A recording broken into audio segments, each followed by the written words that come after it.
Following is a repeat show that was previously broadcast on Unity FM.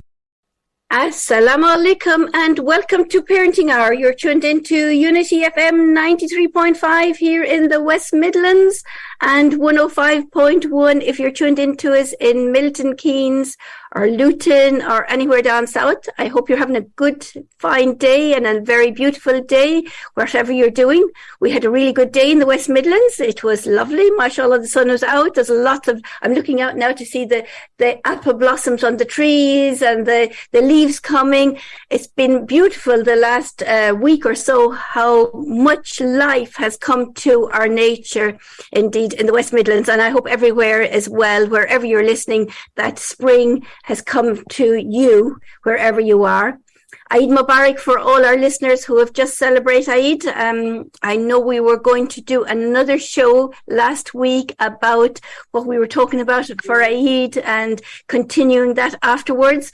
Unfortunately, that show was taken over by other guests and we had to postpone that, but we will come with that show at some stage and maybe come back to what we were talking about in Ramadan and how you're planning to bring that forward outside Ramadan as achieving your goals and keeping motivated and all the things that we were talking about with Brother Saeed. It's wonderful being here with you this evening. I'm really enjoying and I can't wait to have this evening show because this is something that we're bringing now to the forefront of years of discussion, really. It seems like years, although not with these people that are joining us this evening, but with their predecessors when we were talking about how can we keep children safer in our communities. And what do we need to do about keeping children safer and where to start about this? So it's great talking about these topics, but often you don't know where to start, as we know when we're talking about it to people about different situations. They really want to make changes in their life, but where do I start? It's all so daunting. It's all so huge. What first step can I make?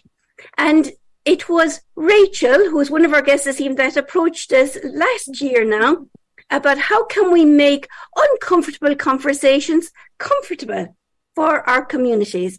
And we are pleased to say that we have a resource that we're going to be launching because as a result of this next week at our Eid event on Wednesday, the 3rd of May. And of course, and I say our Eid event, but it is working, and I'm putting on the Approachable Parenting hat here, which I need to take off soon as a host here for Unity FM. But it is an event that Approachable Parenting have been doing with NSPCC on how to make those conversations easier and have that resource available for people in different languages. So it is with great pleasure that I am bringing Rachel and Mubashir, and I hope I got that right. Mubashir is pronouncing your name right. I'm very tongue twisted when it comes to names, unfortunately, as my listeners know. Welcome to this evening's show. Assalamu alaikum. Welcome, Rachel. Thank you so much for having us. Lovely to be here. It's wonderful. Yes, thank you for having us. Yeah. It's wonderful. First, before we go into the project, how was your Eid, Mubashir? Yeah, lovely. I was off on Monday as well, so I had an extra day. Brilliant. Really good opportunity for friends, family, and lots of food. I know that, lots of food. Isn't it amazing how we can fast for 30 days and then all of a sudden we eat so much? It's amazing. But yeah, it is lovely that we were able to do that and that all the communities came together and celebrated, and it was a lovely time indeed for us all. So can you tell us a little bit about yourself, Rachel, first, so our listeners kind of know a little bit about you, and then we'll come to Mubashir, and then a little bit, both of you can tell us about NSPCC. Yeah, fantastic. So my name's Rachel. I live just outside of Birmingham and work for the NSPCC. So as a charity, we work to help keep children safe, particularly focus on keeping children safe from abuse. And Mubasher and I do the same role. So I work in the Midlands and Mubasher works in the Northwest, so doing the same role as local campaigns managers in those two different areas. So I've been in this role for about 2 years now, like you say, and previously I know that Approachable Parenting, we're talking to Ali, my predecessor, as well, and built a really strong relationship over time, doing different things like online safety workshops with groups of parents and having those conversations about, but what else could we do? How can we build this relationship and benefit from the expertise of approachable parenting and then the background of the NSPCC and bring those two things together? So really excited to now have a resource that we're ready to launch next week. But I guess more generally in my role, work on lots of different campaigns, really supporting professionals and parents to help give children the best start in life. So that can be, we've just finished a campaign in Nottingham and Nottinghamshire where we were supporting lots of families to talk pants, so talking about keeping children safe from sexual abuse, using really child-friendly language, age-appropriate language to do that. And we're also working at the moment on our Look, Say, Sing, Play campaign in Birmingham, so all about supporting new parents to build really strong back and forth interactions with their babies. So there's lots of activity ideas as part of that. So singing simple songs, playing games, pulling faces, things that you can do around the supermarket, or things that you can do for free. So lots of ideas that we share with health visitors, with midwives, with children's centres, and then directly with families as well. And recently, for example, did a big event at the library in the centre of Birmingham where about 250 people came together to just have lots of fun, do different things, sing songs, tell stories, and really help parents to build those back and forth interactions. So lots of different aspects to my role, lots about supporting families really to give their children the best start in life. Yeah, wonderful indeed. And you're talking about Ali there. Ali messaged me today. She's so excited about the launch of this as well. So she's saying it's all coming together. It's really great because I know she was very involved in this and wanted to bring it forward. So it's great to see. So she's delighted to see that happening. Absolutely. Mubasher, how did you come into NSPCC? How did you come into this role? Okay, so yeah, as Rachel was saying, I do a similar role to Rachel, local campaigns manager, and I cover the Northwest and North Wales. In terms of my background, how I got into kind of this field of work, I come from an education, a youth work background, and throughout the various roles that I have done, safeguarding, whether it's kind of operational safeguarding, into the delivery, or whether it's kind of later on in my career when it's like as I moved into management, planning for strategic safeguarding became a key part of my role, and working in the community but also partnerships has been a key thing that over the last decade or so I've done a lot of, and that's kind of what led me on to take up this role. It's been now coming up to 2.5 years. I joined in the middle of lockdown, which is an interesting time to start a new career. But it's no day's been the same. All of our campaigns are unique in that we work with community groups across different regions and different communities, different faith groups, different cultural groups, and we want to develop and co-deliver campaigns to be relevant and meaningful to local communities, and that means that all of our campaigns, for example, we may deliver a pants campaign in Midlands. I might deliver a pants campaign, somewhere in the Northwest, but they'll be quite different in terms of the approach that we take, because we adopt a co-delivery model, working strongly with partners. Some of the things that I've been involved with since taking up this role as local campaigns manager. During lockdown, I was involved with a really interesting project, which was a very live project because we were working with a group of young people, and it was youth-led, participation work, and one of the things that we understood from that point was that this experience that young people are going through, as in lockdown, not being able to see their friends or family or not have normal schooling, is going to be something that people will need support whenever we come out of this period, because at that time we had no idea when local lockdowns were going to come to an end, etc. So we created this young people's piece of work, which aimed at firstly capturing young people's experiences of lockdown, but secondly, the purpose of capturing that was to act as a point of reference for young people post lockdown, to be able to access support, including resources like Childline and other kind of sources of support as well. So that was it was something that took place in Liverpool, but we had the resource that we produced, we had partners from as far as Hertfordshire asking to showcase and display the exhibition that we created, so that the experiences of those young people could be shared amongst other young people. So that was a really interesting campaign. Other than that, I have worked across Cumbria, where I've delivered a campaign with local partners aimed at criminal exploitation, raising awareness of, but also ensuring that young people, parents, practitioners are able to identify some of the signs and symptoms, but also know where to go for support as well. Mm. And then obviously some of our national flagship campaigns like Look, Say, Sing, Play and Talk Pants, like Rachel's mentioned, these have been campaigns that I've been involved with quite extensively. Mm. But again, the focus has been about making them locally relevant. So for example, a small piece of work around Look, Say, Sing, Play that I've done has been with a recent resettlement community. And the focus of the work has been around language, has been about ensuring that, context, because it's not just about language, it's also about, context in terms of the songs or, the examples that are used are culturally appropriate. So there's been that's been a piece of work that I've done quite a lot of work on recently. So in terms of bringing it back to this piece of work that we're launching next week, I suppose you may be thinking, me from the Northwest with my kind of northern accent, how I got involved with this piece of work. Well, Ali, who kind of initiated some of this work, before she moved on, she kind of connected me up with some of the context, so I knew and could act as a source of continuity, and then I was able to pass on over to Rachel. But also, internally within the organization, I sit on as part of a lived experience group for people who are either Muslims or people who want to be part of that group, who want to kind of understand more about the Muslim faith, etc. And we as a group have internally looked to kind of proofread some of the documents, give some feedback on that. So that's been another way that I've been involved in this piece of work. So I'm really excited about the launch next week. Yes, we're all very excited about the launch, and what an interesting background there. And I was just thinking, when you were talking about the nursery rhymes and what you were doing there and the sing and play, it links in with something that is happening in Approachable Parenting, and maybe our listeners might like to contact us if you can remember any of your nursery rhymes when you were a child, in whatever language it is.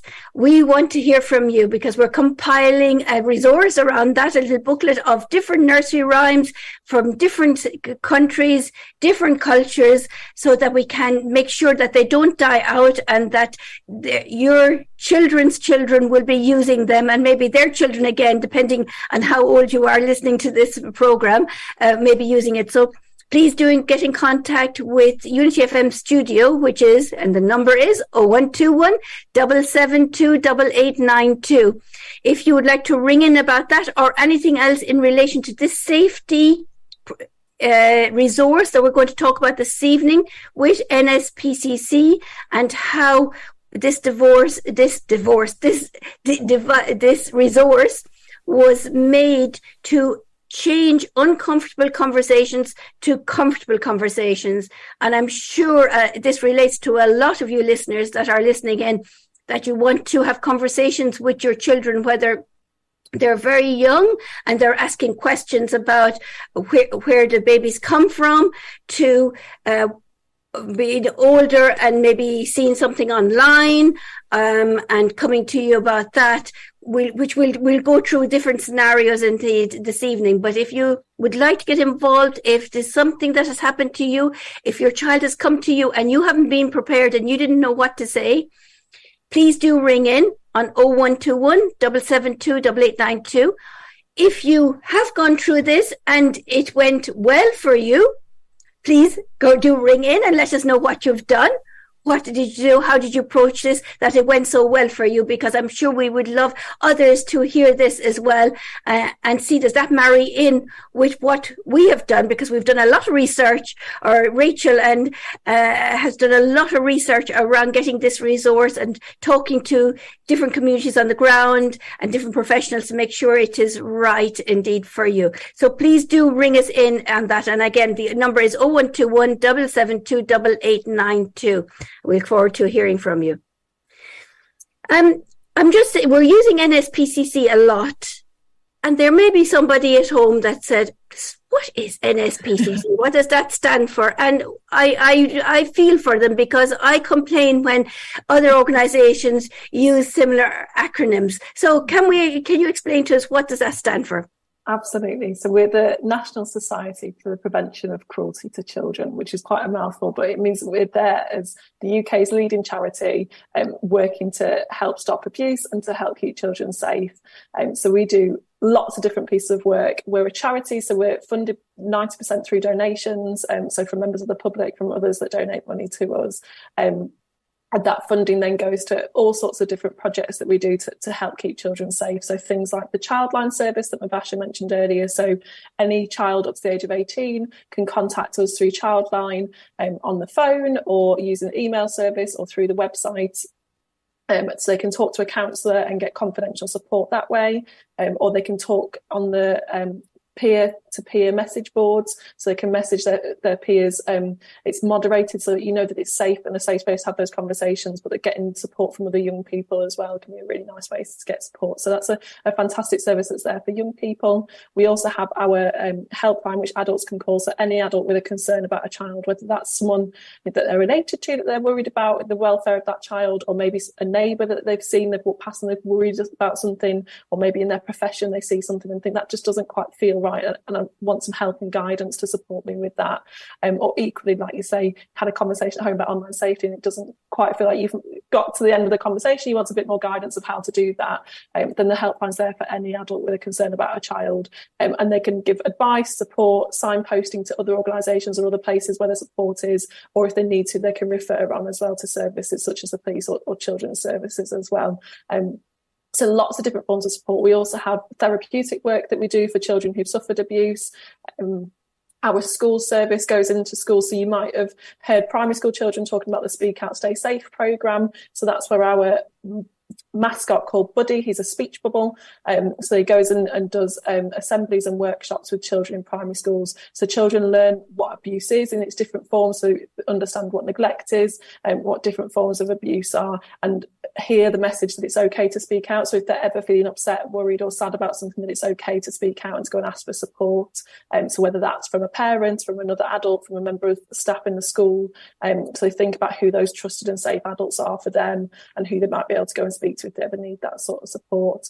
So a whole host of different things that we do at the NSPCC. I know we've gone into a bit more detail about mine and Bashar's role, in particular working in local campaigns, and we really enjoy that role because it means we can work with those community partners and really make things relevant at that local level and that sort of partner-led. And what I found really exciting here working with Approachable Parenting is that co-learning and that co-delivery. So we're able to learn from each other and benefit from each other and develop new resources that bring together those different skill sets as well and those different backgrounds. And I've certainly learned a lot about Islam, about the different links through how Islam teaches about parenting. We refer in the leaflet to the 3 sevens, which I hadn't heard of before we went through this. So it's really interesting for me to see that and to think about how the messages that we often give from the NSPCC, messages around keeping children safe, talking to them about different things and letting them know that adults are there to support them, but how we can frame those within that context that's relevant to people who've grown up within those cultures. So using reference to the 3 sevens and different things as well. And we've got lots of religious quotes in the leaflet that we've made as well. So lots of learning for me about those different links and how it can all tie together. And I think for me about how understanding different communities and backgrounds can really help our messages, feel relevant and show that relevance so that all parents know that they can access support from organisations like the NSPCC. Yeah, which is important there. And you mentioned there that you have lots of support. Is there, just before we move into the resources, is there a time of the day that works? When can people ring in to get your support? Yeah, absolutely. So children can access Childline anytime. And then the helpline has an email service, so you can email anytime, and it can take a little while for a response to those. And then the hours for the phone line change. I think at the moment it's about 10 in the morning till 4 in the afternoon. But if you search NSPC helpline, it will take you to the webpage with information about what time those phone lines are open and when you can email as well. And we also have lots of different dedicated phone lines as well. So if there's a particular issue about a particular topic, you might be able to phone one of those dedicated helplines. So things like a dedicated helpline in response to abuse in sport, for example, after the gymnastics scandal that happens. We try and open up particular helplines to respond to those things when we know that there's a particular need at that time as well. Brilliant. So a lot there, parents, for you indeed. A lot of information. I think you should open NSPCC website and just go through it to try and absorb all that information in your own time to make sure you're aware of the support there if you need it. It's not just for yourself. It could be for a neighbour. It could be for a friend. It could be for a relative. It may not be in the West Midlands. It could be up north. But you need to know what is available there that can help you and support you if you're needed. Do you have people there that speak different languages? Maybe up north, would you have this Mubashir in your area? In terms of languages, what I would suggest, and I was just going to mention the websites because you've just kind of touched on the website. So we've spoken about helplines, but in terms of the websites themselves are a really useful resource. So, for example, sometimes people, let's say for online safety as an example, you may necessarily, you may not want to call and discuss something, but you might also want to read up on something. You might have come across a term, you might have come across an app or a concept, and the online safety hub or other resources like that are kind of really, brilliant resources that are available on our websites. And similarly, with regards to the resources we have, parent guides on the NSPCC website, on the NSPCC learning websites, especially linked to some of the campaign work that we do, but also more broader as well. Some of them resources are also translated into various community languages as well. Great, and we're going to talk a bit about that in the different languages for this resource. So you started putting together this resource. I know we've been talking about it for a bit, and it's really important. It's great to have it. The reason behind that, do you think, is things getting worse here in the UK that we need to have resource like this, or is people becoming more aware of it, or what do you think has made us think of, or you think of having and reaching out like this?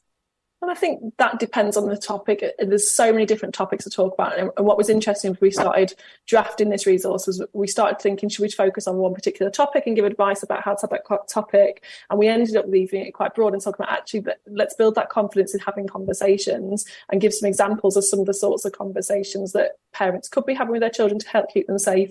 But actually, we hope through the leaflet to give some ideas and tips that could be applied to any conversation, any topic. And there are some topics which are developing over time. So things like online safety, we know a lot more young people have access to the internet than happened, a decade or two ago. A lot more young people are using social media more frequently, seeing the pressures of seeing other people's highlights reel and comparing that to their real life and things. So there's definitely some increase in terms like that. But in other terms, when we talk about parenting in the now, it's a really interesting quote that we use within the leaflet about respecting our elders and how our parents brought us up, but remembering that we're parenting in the current times as well. And I think, there's a lot of openness to having these conversations, and children are also finding out so many things in different ways, and to be able to support those conversations at home as well, I think is a really beneficial part of having this information for parents. So supporting the conversations that children might have on the playground and having them in a place that we feel safe at home to support them as well. And absolutely parenting in the now and how children are experiencing life and how their peers might be talking about topics as well.